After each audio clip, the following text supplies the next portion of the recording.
Vous êtes-vous déjà posé la question pourquoi il se forme 2 ou 3 anneaux après avoir jeté un caillou dans un lac? Reprenons le système des épisodes précédents. Il est capable de générer plusieurs gouttes exactement de la même manière.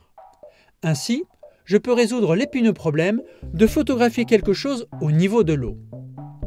En effet, sous l'eau, la distance de mise au point doit être plus courte, car les rayons lumineux passent d'un milieu gazeux, l'air, à un milieu liquide 800 fois plus dense, l'eau.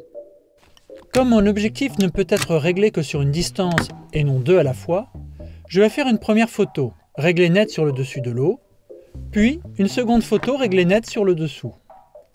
Et je vais pouvoir assembler le tout rigoureusement, uniquement si je suis capable de générer 2 fois une goutte identique. La première, la deuxième, et on assemble. Et ainsi de suite.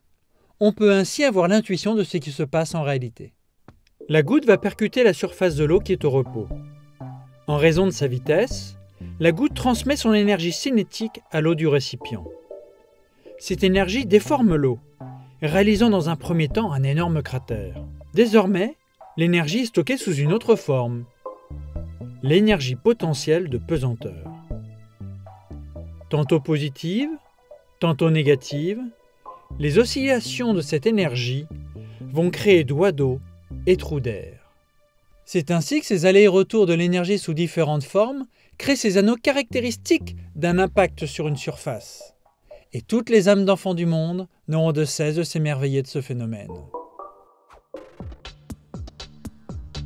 C'est comme si tout était cyclique. Les sciences décrivent les énergies comme se dégradant sans cesse. C'est le principe d'entropie. Le désordre ne peut que croître.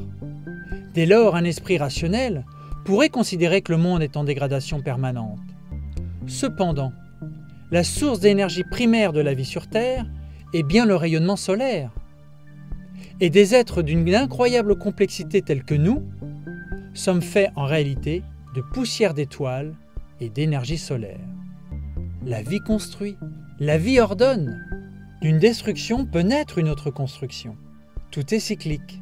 C'est le sens que je voulais donner à mon montage photographique